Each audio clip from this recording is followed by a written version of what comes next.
Hello friends, welcome back to my channel. तो BTTH के और एक न्यू एपिसोड में आप लोगों का स्वागत है। तो जैसे कि हमने लास्ट एपिसोड में देखा था, जियान ईस्टर्न ड्रैगन आइलैंड में अपनी और क्विलिंग की कल्टीवेशन खत्म करते ही फॉलिंग स्टार पवेलियन वापस आ गया था, क्योंकि जिया को रिट्रीट से उठने में काफी लंबा टाइम लगने वाला था और जियान इतने लंबे टाइम तक ईस्टर्न ड्रैगन आइलैंड में रुक नहीं सकता है। और इतने दिनों बाद फॉलिंग स्टार पवेलियन में जियान को वापस आते हुए देखकर मास्टर और फैंग जुनजे काफी ज्यादा खुश हो गए थे। और उसके बाद जियान अपने सफर की सारी जानकारी मास्टर और फैंग जुनजे को बताता है। और जियान की ईस्टर्न ड्रैगन आइलैंड में कल्टीवेशन करने की बात सुन के मास्टर और फैंग जुनजे काफी ज्यादा खुश हो जाते हैं। और यही से आज की एपिसोड स्टार्ट होती है, जहाँ पर हम देखते हैं मास्टर को, जो अभी के लिए जियान को कहता है, जियान तुम अभी के लिए काफी सही टाइम पर आए हो, क्योंकि तुम्हारे मास्टर के पास अभी के लिए काफी सारे गुड न्यूज है। और पहला गुड न्यूज है प्यूरिफाइंग डेमोनिक लोटस फ्लेम के बारे में। और मास्टर की मुंह से जब जियान प्यूरिफाइंग डेमोनिक लोटस फ्लेम के बारे में सुनता है, वो काफी ज्यादा एक्साइटेड हो जाता है और मास्टर से पूछने लगता है, मास्टर क्या आपने प्यूरिफाइंग डेमोनिक लोटस फ्लेम की लास्ट मैप फ्रेगमेंट को हासिल कर लिया है? और जियान के ये बात सुन के मास्टर हंसते हुए कहता है, जियान तुम जितना आसान समझ रहे हो, ये इतना आसान भी नहीं है। मैं जब प्यूरिफाइंग डेमोनिक लोटस फ्लेम के बारे में इंक्वायरी कर रहा था, तब मुझे बस इसकी कुछ चीजों के बारे में ही पता चला, जहाँ पर ये प्यूरिफाइंग डेमोनिक लोटस फ्लेम की लास्ट मैप फ्रेगमेंट एक स्पेशल ट्रेड ऑक्शन में अपियर होने वाला है। और ये सुन के जियान भी कहता है, क्या एक स्पेशल ट्रेड ऑक्शन? और मास्टर भी कहता है, हाँ एक स्पेशल ट्रेड ऑक्शन, क्योंकि ये ट्रेड फेयर कोई ऑर्डिनरी ट्रेड फेयर नहीं है, क्योंकि इस ट्रेड ऑक्शन में काफी रेयर ट्रेजर्स और आइटम्स एक्सचेंज होते हैं। तो इस वजह से इन स्पेशल ट्रेड्स की जानकारी भी दुई के कॉन्टिनेंट के सिर्फ टॉप नॉच मास्टर्स को ही मिलता है। और ये सुन के जियान मास्टर से पूछने लगता है, मास्टर क्या आपको पता है इस ऑक्शन के लिए हमारे पास और कितना टाइम है? तभी मास्टर कहता है, हमारे पास 1 साल से भी कम टाइम है। और तभी मास्टर जियान से कहता है, जैसे कि हमारे पास उस ट्रेड ऑक्शन के लिए अभी भी काफी टाइम है, तो इस वजह से मैं चाहता हूँ तुम मेरे लिए एक काम कर दो। और ये कहते हुए एक जेट इन्विटेशन को बाहर निकल लेता है और जियान को देते हुए कहता है, अभी के लिए हमारी फॉलिंग स्टार पवेलियन को एक एंशिएंट क्लैन से इन्विटेशन आया है। वैसे तो इस इन्विटेशन को अटेंड करने के लिए मुझे जाना चाहिए था, बट तुम फॉलिंग स्टार पवेलियन की करंट सिचुएशन तो जानते ही हो, इस वजह से मैं चाहता हूँ मेरे बिहाफ में तुम उस एंशिएंट क्लैन की एडल्ट सेरेमनी को अटेंड करो। तभी जियान मास्टर से पूछने लगता है, मास्टर अभी के लिए आप जिस एंशिएंट क्लैन की बात कर रहे हो, क्या वो हमारे साथ फैमिलियर है? और क्या ये इन्विटेशन गो क्लैन से आया है? यह सुन के मास्टर भी कहता है हाँ। और उसके बाद मास्टर जियान को कहने लगता है, अभी के लिए होल ऑफ सोल की नजर हमारी फॉलिंग स्टार पवेलियन के ऊपर है, तो इस वजह से मैं अभी के लिए फॉलिंग स्टार पवेलियन को छोड़ के नहीं जा सकता हूँ, और मैं चाहता हूँ तुम मेरे डिसाइबल तुम जाओ उस सेरेमनी को अटेंड करने के लिए। और ये सुन के जियान काफी ज्यादा एक्साइटेड हो जाता है और जियान मास्टर के हाथों में उस इन्विटेशन कार्ड को बहुत ही ध्यान से देखने लगता है। और उसके बाद जियान उस इन्विटेशन कार्ड को लेते हुए मास्टर से कहता है, मास्टर आप बिल्कुल भी टेंशन मत लीजिए, मैं आपकी और फॉलिंग स्टार पवेलियन के लिए इस टास्क को जरूर कंप्लीट करूंगा। और जियान उस इन्विटेशन कार्ड को देखते हुए अपनी फ्लैशबैक में चला जाता है, जहाँ पर जियान ने यूनर के साथ काफी खूबसूरत पल बिताए थे। और जियान यूनर को याद करते हुए कहने लगता है, यूनर मैंने तुमसे कहा था मैं तुमको ढूंढते हुए तुम्हारे क्लैन जरूर आऊंगा, तुम बस मेरे लिए थोड़ा सा इंतजार करो। और जियान अभी के लिए खुद में ही बड़बड़ा रहा था, और जो मास्टर भी सुन लेता है, और इस वजह से मास्टर जियान से कहता है, हाँ तुम जाओगे। और मास्टर के मुंह से ये सुन के जियान थोड़ा सा एम्बरेस फील करने लगता है। तभी फैंग जुनजे जियान से कहने लगता है, जियान ये तुम्हारे लिए काफी अच्छा मौका है, क्योंकि इस सेरेमनी में आटो एंशिएंट क्लैन की यंगर जनरेशन एक साथ गैदर होंगे। और भले ही शाओ फैमिली अभी के लिए काफी ज्यादा डिक्लाइन हो चुका है, बट अभी के लिए तुम्हारी जो करंट स्ट्रेंथ और रेपुटेशन है वो इनफ है उन सातों एंशिएंट क्लैन की उनके यंगर जनरेशन के सामने। और तभी जियान 8 एंसेस्टर क्लैन के बारे में पूछने लगता है, और ये सुन के मास्टर कहने लगता है, एंशिएंट टाइम में इस दुई के कॉन्टिनेंट में Hun clan, Gu clan, Yao clan, Yan clan, Lin clan, Shi clan, Li clan और शाओ क्लैन हुआ करता था। और इन सारे एंशिएंट क्लैन ने ही एंशिएंट टाइम में एक से ज्यादा डूडी को प्रोड्यूस किया था। बट ये जो डूडी ब्लड लाइन है ये काफी ज्यादा सेंसिटिव है, जो पीढ़ी दर पीढ़ी कमजोर होता ही रहता है। और इस वजह से इस एंशिएंट रैंकिंग में बने रहने के लिए इन क्लैंस को अपनी डूडी ब्लड लाइन को काफी केयरफुल तरीके से रखना पड़ता है। बट अनफॉर्चुनेटली शाओ क्लैन की जो डूडी ब्लड लाइन है वो टाइम के साथ साथ कमजोर होता गया, और तुम्हारे एंसेस्टर जो शाओ शुआन थे उनके बॉडी के अंदर ही तुम्हारी शाओ क्लैन की आखिरी डूडी ब्लड लाइन मौजूद थी। बट डूडी बनने की रेस में तुम्हारे जो एंसेस्टर थे वो फेल हो गए थे, और इस वजह से उनकी मौत के बाद जो शाओ क्लैन है वो भी आटो एंशिएंट क्लैन से डिक्लेयर डिक्लाइन हो गए थे और मैंने भी इतने सालों तक कभी भी तुम्हारी बॉडी के अंदर डूडी ब्लड लाइन सेंस नहीं किया। इस वजह से मुझे लगता है तुम्हारे क्लैन की जो डूडी ब्लड लाइन है वो पूरी तरीके से इरेज हो चुका है। और ये सुन के जियान कहने लगता है मैंने अपने एंसेस्टर को कभी भी नहीं देखा, बट मुझे लगता है मेरी एंसेस्टर ने मेरी शाओ फैमिली के लिए काफी हार्डशिप किया है। और अभी के लिए हम देखते हैं जियान को जो आसमान की तरफ देखते हुए थोड़ा सा उदास होके कहता है अगर मेरे पास डूडी ब्लड लाइन नहीं है तो ना ही सही, और मैं इसमें कुछ कर भी नहीं सकता। और भले ही ये डूडी ब्लड लाइन सुनने में काफी ज्यादा पावरफुल लग रहा है, बट मुझे इसकी कोई भी रिग्रेट नहीं है क्योंकि मैंने जमीन से उठ के यहाँ तक के सफर को तय किया है। और मेरे पास खुशकिस्मती ये है कि मैं ऐसे कुछ लोगों को जानता हूँ और मिला हूँ जो लोग मेरे परवाह करते हैं, और उनमें से मेरे कुछ दोस्त जिन्होंने हर टाइम हर सिचुएशन में मेरा हेल्प किया है। और मैं अपनी पूरी जिंदगी भर उन लोगों के आभारी रहूंगा जिन्होंने मुझे इस मुकाम तक पहुँचने में मदद किया है। और मैं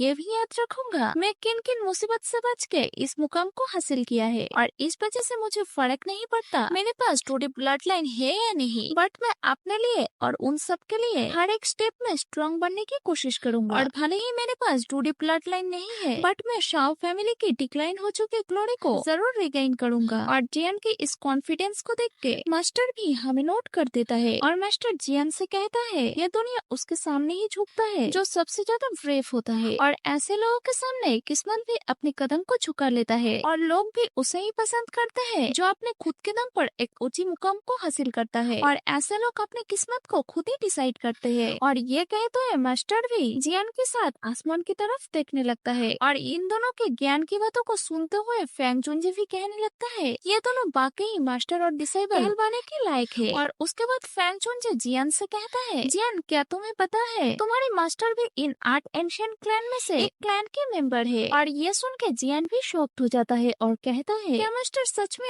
आप भी इन 8 एंशिएंट क्लैन में से बिलोंग करते हैं। और ये सुनकर मास्टर भी हमें नोट करते हुए कहता है हाँ मैं भी याओ क्लैन के एक मेंबर हुआ करता था, बट उन्होंने मुझे बहुत पहले ही अबंडन कर दिया था। और ये सुन के जियान भी कहने लगता है आखिर याओ क्लैन ने मास्टर जैसे इतने टैलेंटेड मेंबर को कैसे अबंडन कर दिया। और ये सुन के मास्टर हंसते हुए कहता है ये एक लंबी कहानी है और मैं इसके बारे में तुम्हें बाद में कभी बताऊंगा। और वैसे मुझे तुम्हें और एक चीज को बताना था कि मैंने लिटिल फेरी डॉक्टर को एंशिएंट टॉम में भेज दिया है और मुझे लगता है तुम्हारे दोस्त को वहाँ पर अपनी ऊफुल पॉइजन बॉडी को कंट्रोल करने की मेथड मिल जाएगा जिससे वो अपनी ऊफुल पॉइजन बॉडी को कंट्रोल कर सकेगी। और इस वजह से उसे आने में थोड़ी सी टाइम लग जाएगी और वो आते ही तुम लोग गोक्लैन के लिए रवाना हो जाना। और ये सुन के जियान भी हमें नोट कर देता है। और उसके बाद सीन चेंज होकर हम देखते हैं स्टार टावर को जहाँ पर अभी के लिए जियान बैठ के कल्टिवेशन कर रहा है और अभी के लिए जियान उसी सोल टेक्निक की प्रैक्टिस कर रहा है जिस टेक्निक को जियान ने पिल गैदरिंग कंपटीशन में जीता था। और इस वजह से जियान कहने लगता है ये सोल टेक्निक तो बाकी ही काफी ज्यादा एक्स्ट्रा ऑर्डिनरी है। और तभी जियान को कुछ महसूस होता है। इस वजह से जियान दौड़ते हुए बाहर चला आता है और तभी हम देखते हैं एक ब्यूटीफुल सी लड़की को जो अभी के लिए हवा में चलते हुए आ रही है। और ये लड़की और कोई नहीं लिटिल फेरी डॉक्टर ही होती है जिसकी हेयर अभी के लिए व्हाइट से ब्लैक हो चुकी है। और जियान को बाहर देखकर लिटिल फेरी डॉक्टर भी झट से जियान के सामने आ जाती है। और अभी के लिए लिटिल फेरी डॉक्टर को लग रही थी जियान उसे पहचान नहीं पा रहा है। और ये सुन के जियान लिटिल फेरी डॉक्टर से कहता है तुम्हें देख कर मुझे मेरी पुरानी लिटिल फेरी डॉक्टर की याद आ गई है जिससे मैं क्विंसन टाउन में मिला था और जो वहाँ पर लोगों की मदद किया करती थी। तभी लिटिल फेरी डॉक्टर कहती है अभी के लिए मैं जिस एंशिएंट टॉम में प्रैक्टिस करने के लिए गई थी वहाँ पर मुझे एक ऐसी मेथड मिल गई थी जिसके थ्रू मैंने अपनी ऊफुल पॉइजन बॉडी को कंट्रोल कर पाई और मैंने अपनी बड़ी हुई ऊफुल पॉइजन को भी उस टेक्निक की मदद से दुईकी में कन्वर्ट कर लिया और उस दुईकी को एब्सॉर्ब करके मेरी जो स्ट्रेंथ है वो अभी के लिए 7 स्टार दाउजून में पहुँच गई है। और तभी जी आंसर को नोट करते हुए कहता है अभी के लिए लगता है सबसे पीछे मैं ही चल रहा हूँ, बट मैं अभी के लिए तुम्हारे लिए काफी ज्यादा खुश हूँ और अब जब तुम यहाँ पर आ ही चुके हो इस वजह से हमें एक नई सफर पर चलना चाहिए। और ये सुन के लिटिल फेरी डॉक्टर भी हमें नोट कर देती है। और उसके बाद सीन चेंज होकर हम देखते हैं एक माउंटेन की सीन को जहाँ पर अभी के लिए कोई कल्टीवेशन कर रहा है। इस वजह से वो बंदा अपने आसपास के सारे नेचुरल एनर्जी को अपनी बॉडी के अंदर एब्सॉर्ब करने लगता है। और उसके बाद हम देखते हैं उस पर्सन को वो और कोई नहीं वो यूनर ही होती है। तभी वहाँ पर यूनर के बॉडी गार्ड लिंगिंग आ जाता है और वो यूनर को ग्रीट करते हुए कहता है योंग मिस अभी के लिए योंग मास्टर जियान ईस्टर्न रीजन के अंदर एंटर कर चुका है और वो लोग शायद कुछ ही देर में होली सिटी में एंटर करेंगे। और जियान के नाम सुन के यूनर अभी के लिए अपनी आंखें खोल लेती है और लिंगिंग से कहती है मैं इस एडल्ट सेरेमनी के लिए काफी लंबे टाइम से प्रैक्टिस कर रही हूँ, इस वजह से लिंगिन क्या तुम मुझे बता सकते हो अभी के लिए मेरा जियन ठीक तो है ना, और उन्हें इस सफर में कोई प्रॉब्लम तो नहीं हुआ है ना। और ये सुन के लिंगिन यूनर से कहता है अभी के लिए योंग मास्टर जियन पहले जैसा वीक नहीं है, क्योंकि अभी के टाइम योंग मास्टर जियन सेंट्रल फ्रंट के बहुत ही फेमस पर्सन बन चुके हैं, और इसके साथ ही वो अभी के लिए फॉलिंग स्टार पवेलियन की योंग मास्टर भी बन चुके हैं। और जियन की इतनी तारीफ सुन के यूनर काफी ज्यादा खुश होने लगती है, और यूनर को इतनी खुश देख के लिंगिन सोचने लगता है जियन तुम वाकई काफी ज्यादा लकी हो, तुम सोच भी नहीं सकते हो तुम्हारे लिए योंग लेडी ने कितना कुछ सहा है। तभी लिंगिन यूनर से कहता है योंग मिस लास्ट टाइम अपने एल्डर्स के बीच जो अनाउंसमेंट किया था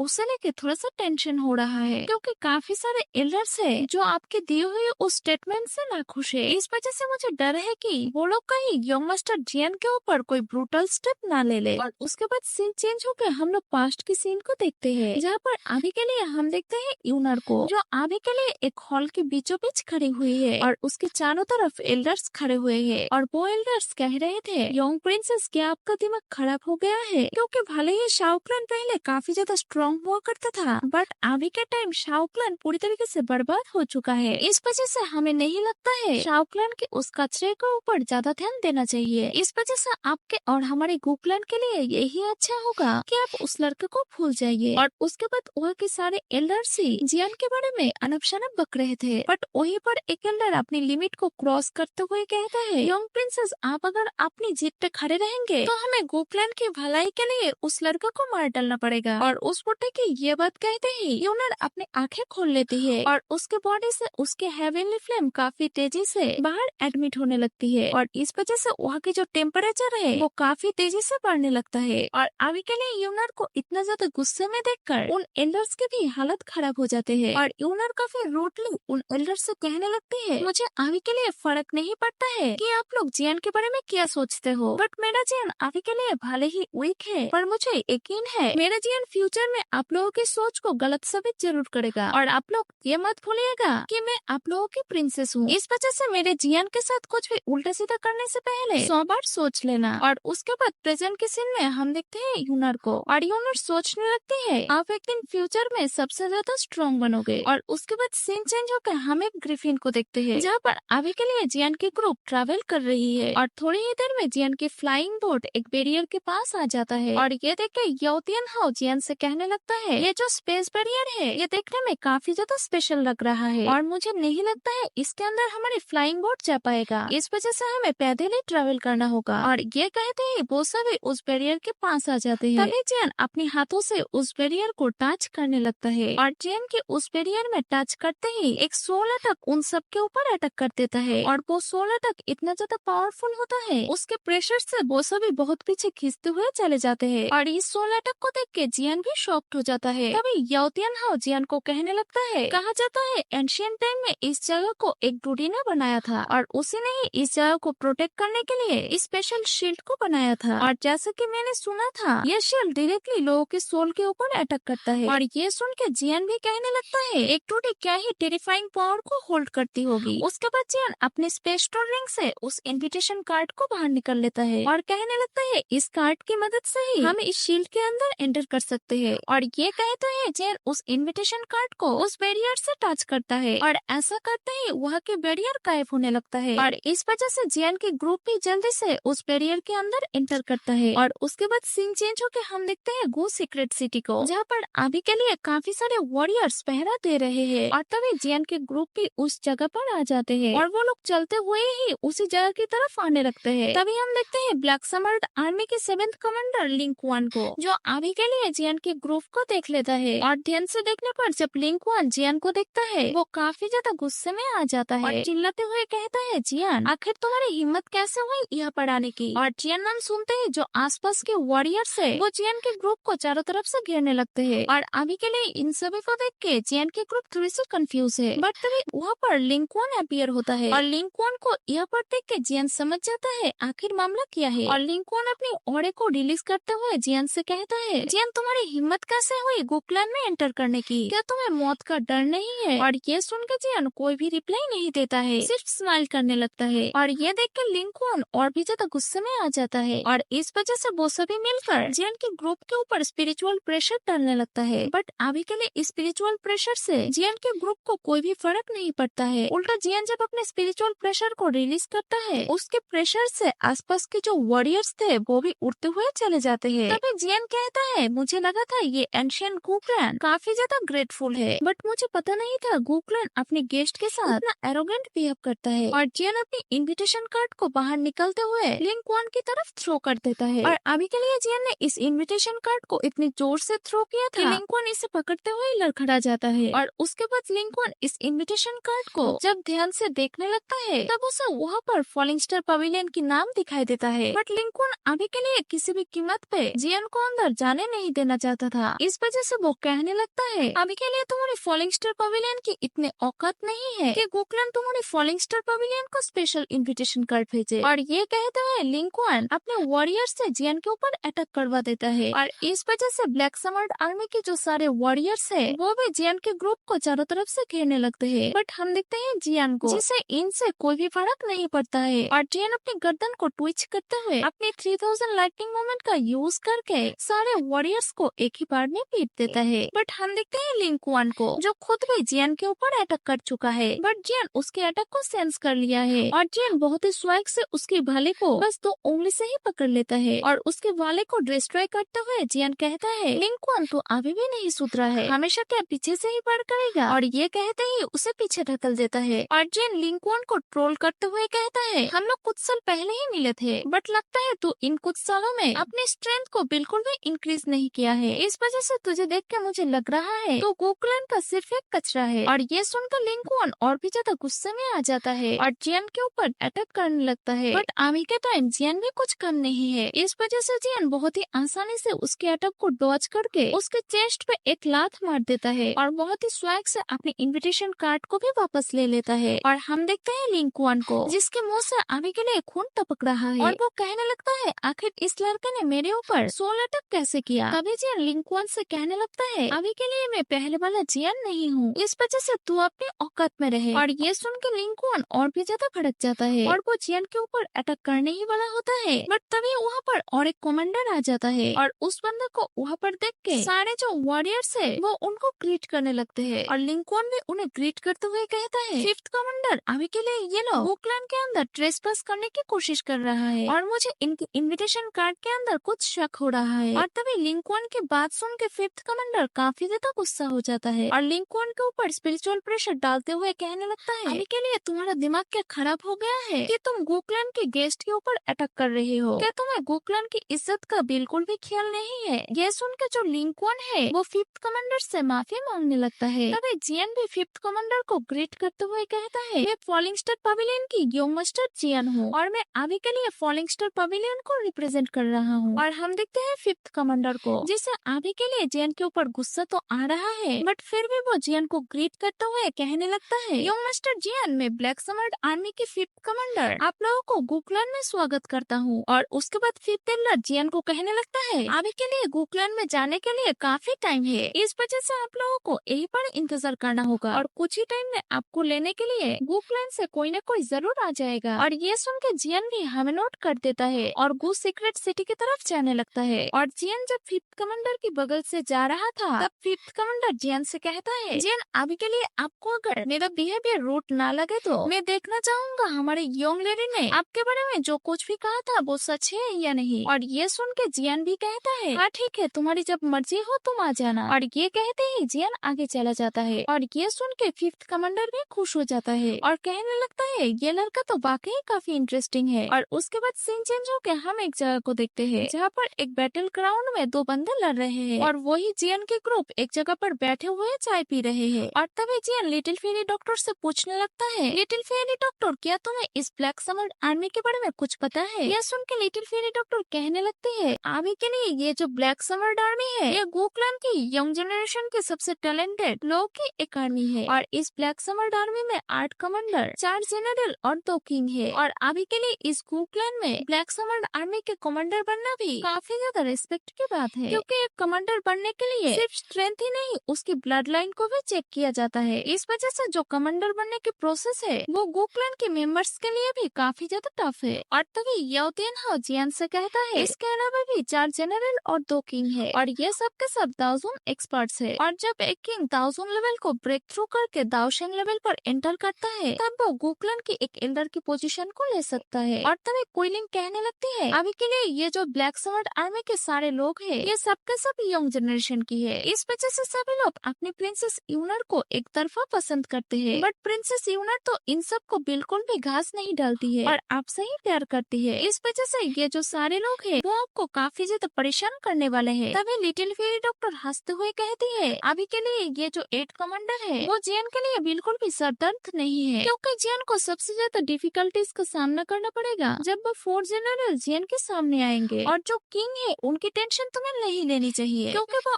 अभी के लिए वुकलन की काफी रिस्पेक्टफुल पोजीशन को होल्ड करते हैं और उनकी काफी हाई चांसेस है कि वो आगे जाके एल्डर्स बनेंगे। इस वजह से मुझे नहीं लगता है वो लोग कोई भी बेवकूफी करेंगे। और ये सब सुनते हुए जियन भी हमें नोट कर देता है। तभी सीन चेंज होकर हम देखते हैं 3rd कमांडर को, जो अभी के लिए उसी रेस्टोरेंट में खड़ा हुआ है और चाय पीते हुए जियन को देखते हुए कहता है क्या ये वही जियन है जिसके बारे में यंग प्रिंसेस ने अनाउंसमेंट किया था। और उसके बाद हम वही पर देखते हैं लिंकवान को, जो हमें नोट करते हुए कहता है ये लड़का थोड़ा सा अजीब है क्योंकि इसके पास काफी अजीब तरह के दाव स्किल्स है और अभी के लिए मैं इसकी स्ट्रेंथ को भी सेंस नहीं कर पा रहा हूँ। बट जो भी हो पता नहीं हमारी यंग प्रिंसेस ने इसके अंदर क्या देख लिया है कि हर वक्त इसके बारे में ही बात करती है। और ये सुन के 5th कमांडर काफी गुस्से में आ जाता है, जो कहने लगता है तो इसी लड़के की वजह से यंग में समय बिल्कुल भी घास नहीं डालते हैं। तभी 5th कमांडर 3rd कमांडर को कहने लगता है अभी के लिए वो लड़का हमारे वुकलन के गेस्ट है, इस वजह से बिल्कुल भी उल्टी सीधी हरकत मत करना। और ये सुन के 3rd कमांडर हंसते हुए कहने लगता है तुम चिंता मत करो, सब कुछ रूल्स के अकॉर्डिंग ही होगा। और उसके बाद सीन चेंज होकर हम देखते हैं बैटल एरिना को, जहाँ पर उन दोनों की फाइट खत्म हो चुकी है क्योंकि एक बंदा हार मान चुका है। और इस वजह से नेक्स्ट फाइट के लिए उस बैटल एरिना के एंकर अनाउंस करने लगता है अभी के लिए जो नेक्स्ट फाइट है वो होने वाला है ब्लैक समर्ड आर्मी की 3rd कमांडर और फॉलिंग स्टार पवेलियन की यंग मास्टर जियन के बीच। और ये अनाउंसमेंट जब जियन सुनता है उसके तो होश ही उड़ जाता है और हम देखते हैं 3rd कमांडर को जो बैटल एरिना के बीच में आ चुका है और जियन को उकसाते हुए कहने लगता है यंग मास्टर जियन मैंने आपके बारे में बहुत कुछ सुना है, तो मैं ब्लैक समर्ड आर्मी के 3rd कमांडर आपसे कुछ सीखना चाहता हूँ। इस वजह से मैं उम्मीद करता हूँ आप इस चैलेंज को एक्सेप्ट करेंगे। और हम देखते हैं जियन को जो चील मारते हुए चाय के चुस्के ले रहा है और जियन के एक एरोगेंट स्माइल के साथ ही ये जो एपिसोड है ये यहीं पर ही एंड हो जाता है।